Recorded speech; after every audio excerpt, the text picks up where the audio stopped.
We're starting today in a tabletop position with simple cat-cows to warm up the spine and see how the spine is feeling today.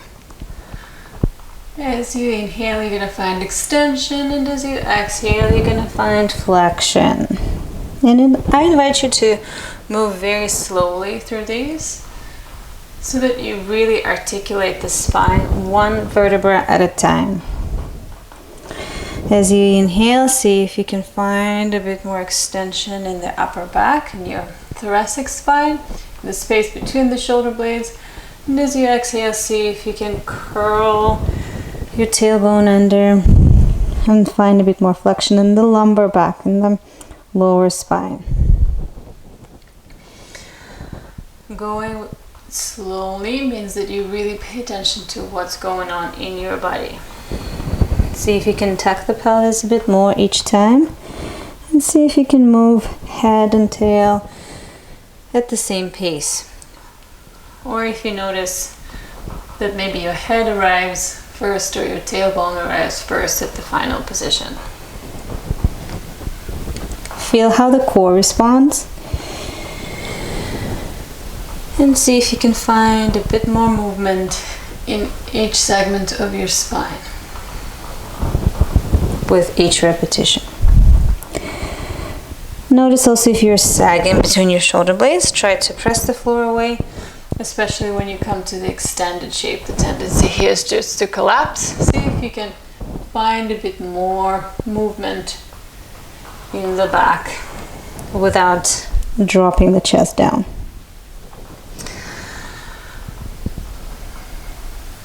And then when you feel content with these, find a neutral position by slowing down the movement, making it smaller each time. Finding the neutral position where there is a gentle curve in your lumbar back and your lower spine. And let's do scapula push-ups. So this movement is not a movement of the spine, it's a movement of your shoulder blades gliding together and then spreading apart. So you're squeezing the pencil as if you're squeezing the pencil between your shoulder blades here, and then you're pressing them away. So the spine stays in the neutral position. Try not to move the spine like we did in cat-cows, but rather articulate your scapula, your shoulder blades. Feel how they glide along the rib cage. It's a great movement for your shoulders. When scapula gets stuck, our breathing suffers, our posture is affected. So we want to make sure that we maintain the mobility of this vital joint. And you can also sync it with breath if you like. Exhale, press the floor away, and inhale, drop the chest down. So the whole trunk moves together up and down, and the spine stays in the neutral position.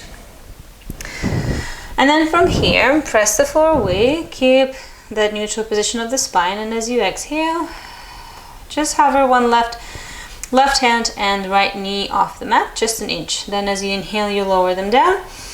And as you exhale, shift the weight into the opposite hand and knee. So left hand and right knee stays on the mat, and you hover right hand and left knee. And keep going like this. With each exhale, you press into the floor and you hover opposite hand and knee.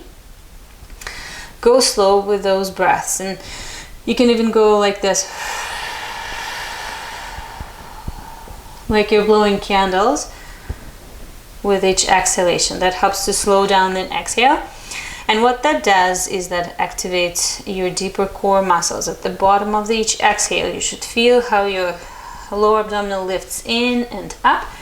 And you can even feel how the abdominal muscles tighten to stabilize your trunk. So what I don't want to see is your hips moving side to side like this. And the exercise here is to maintain everything steady as you hover opposite hand and knee. If this is pretty easy and you feel a lot of stability in the hips, meaning your core is turned on and you keep the hips steady as you shift the weight from one side to the other, Then you can also make the movement bigger by extending arm and leg forward or pressing the hand to knee. You can do inhale, extend, and exhale, press the hand to knee. Inhale, extend, exhale, press. But again, make sure that you try to maintain the stability at the hips as much as you can. Especially at the bottom of the exhale, when you press the hand into the knee, you will really feel those core muscles turn on. And if you did 3 or 4 on one side, make sure you try the other side. So we did these deep core exercises to support the spine. The lower back particularly benefits from this slow and mindful core exercises. And lots of us feel very disconnected from the lower abdominal area. So try this, give them a try. Try maybe also moving the arm and the leg out to side if you feel steady. Basically, just be creative with your movement. Doesn't matter exactly how you move the arm and the leg, as long as you create stability in your trunk by engaging your core muscles. And the last one you can try here is, again, finding that neutral spine first. Maybe take a couple of rounds of cat-cows, a couple of rounds of those scapular push-ups. Find that engaged position where the lower ribs are drawn in towards the pelvis and the core is engaged. Curl the toes under, and as you exhale, hover the knees just an inch off the floor and stay. Inhale to exhale. With each exhale, find a bit more lift, a bit more push. Find that buoyancy in the hips and support in the core. And then if you need a break, shift the hips back, extend your legs any amount, find your downward facing dog. You can keep the knees bent, just press the floor away and find length in your spine. On the next inhale, come forward into your plank and lower through. Knees can come down first, or you lower all the way down, however you prefer. We're going to do a couple of cobras. For these cobras though, keep the feet about mat width apart, hands at the level of your lower ribs. And we'll start with activating the spine. So you roll the shoulders back, squeeze your scapula, activate the back muscles, and then activate your glutes. Really engage your legs as you lift into your cobra. Doesn't have to be very high cobra. It can be somewhere here, as long as you feel that you're working your leg muscles and your upper back muscles for that lift, and you don't feel compression in your lower back. Exhale, lower, and repeat a few more times. So as you inhale, you roll the shoulders back away from your ears, lift up, glutes engage, slowly come up, and exhale, slowly lower. And one more just like that. Inhale, lift. No need to lift the gaze if it hurts your neck, and only go as far as you feel comfortable in your lower back.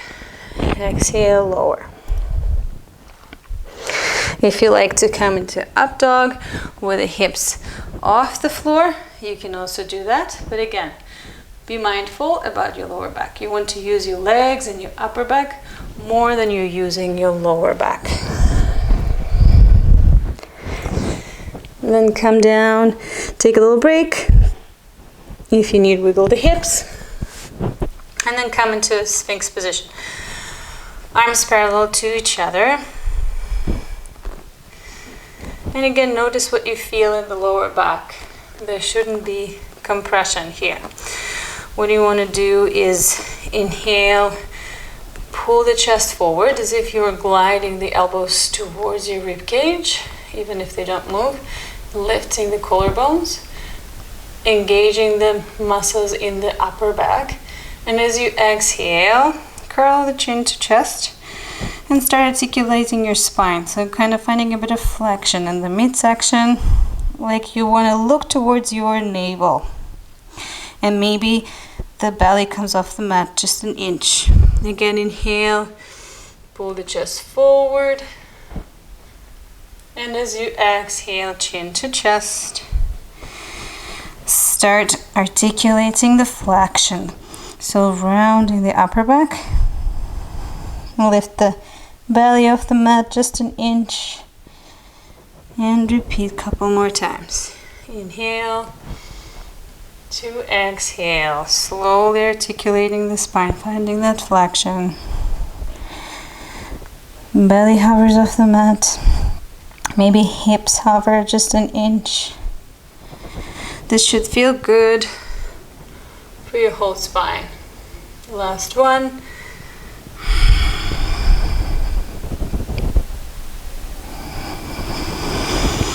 This might feel good also with a bolster or something underneath your hips if you feel any lower back compression.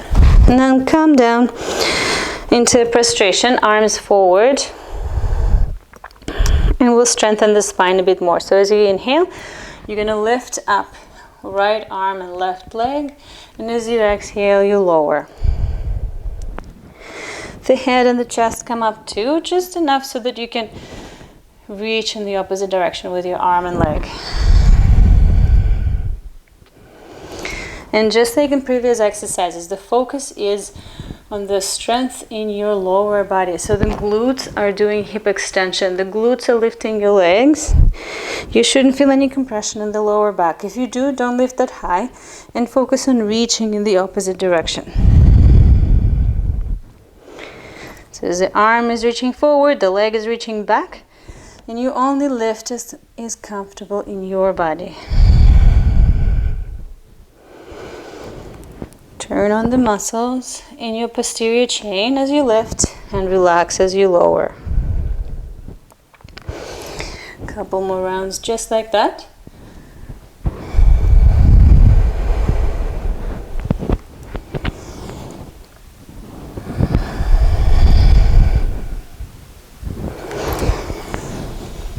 And let's do a little release for lower back. Arms wide into T.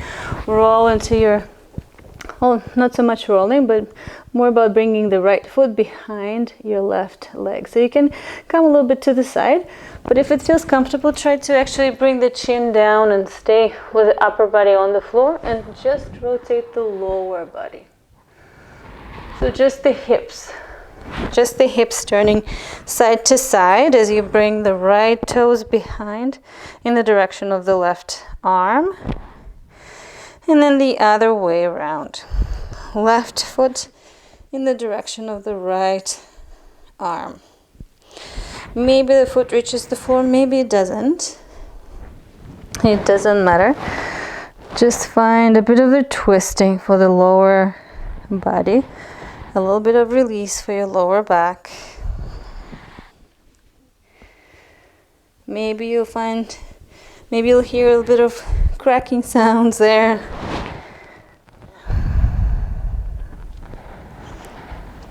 Enjoy this movement.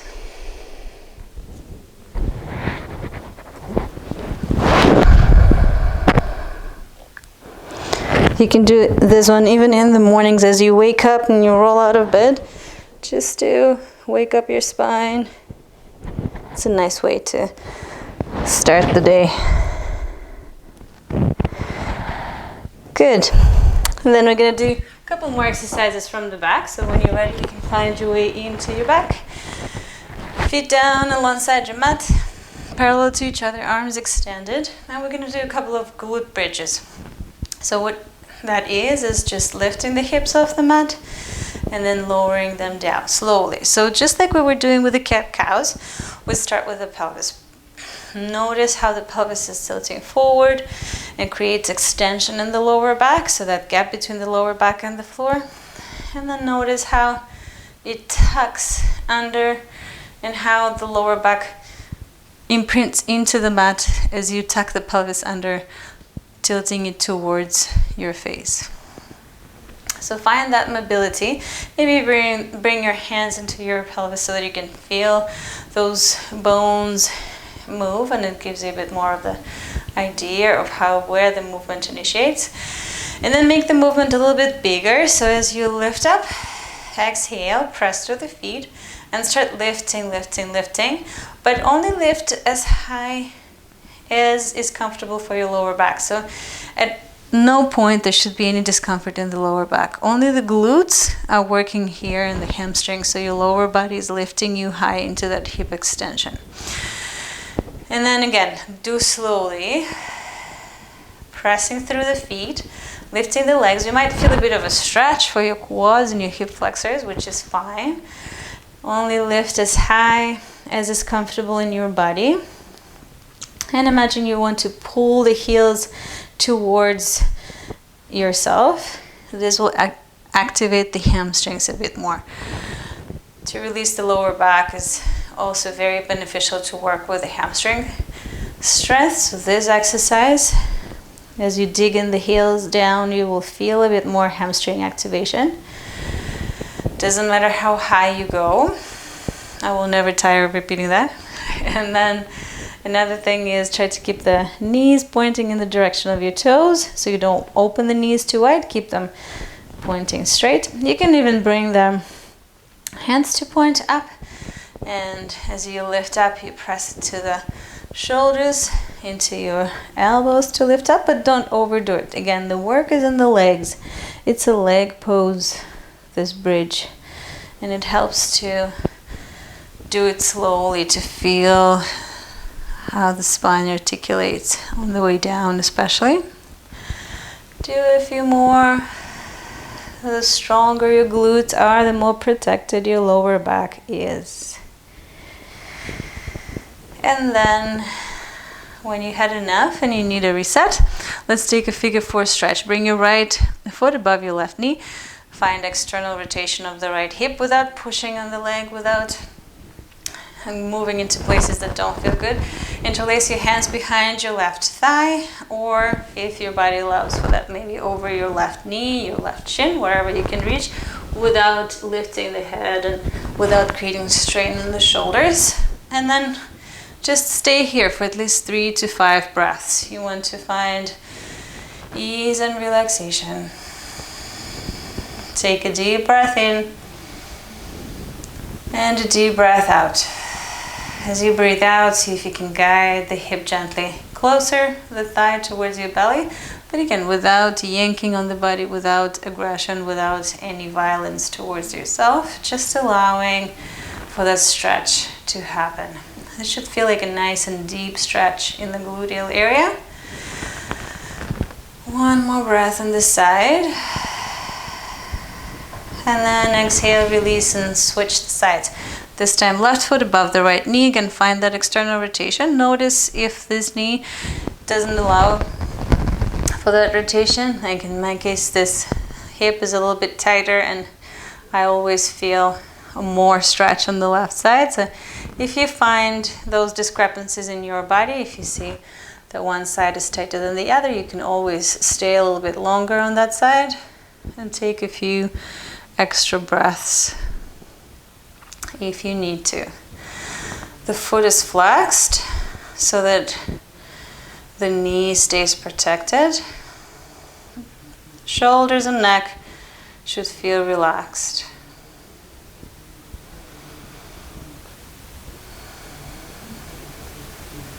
One more deep breath in and a deep breath out. Release the legs, windshield wiper side to side. This also feels good in the lower back. You can take a 2-knee twist before we finish the practice today. So with the knees to one side,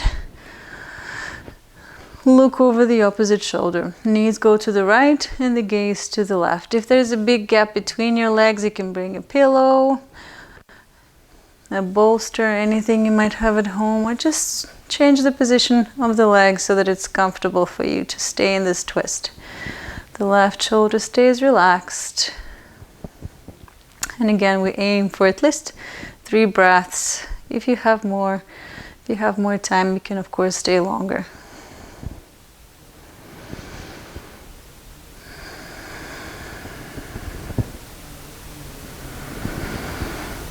And then bring the knees back to center. And as you exhale, twist in the opposite direction. Knees go to the left, the gaze over the right shoulder.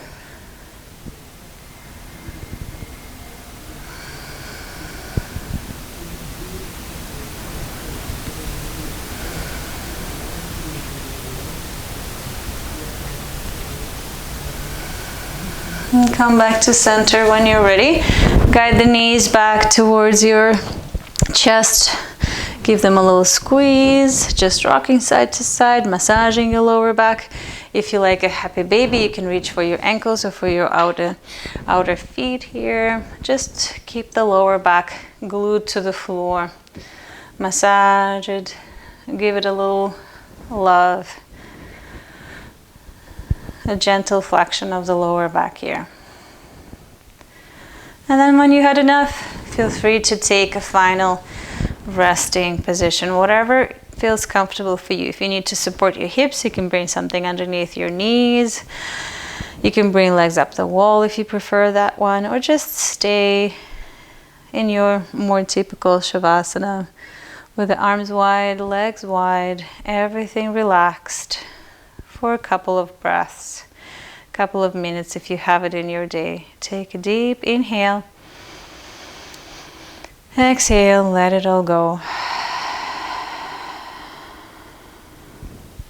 And enjoy your final relaxation.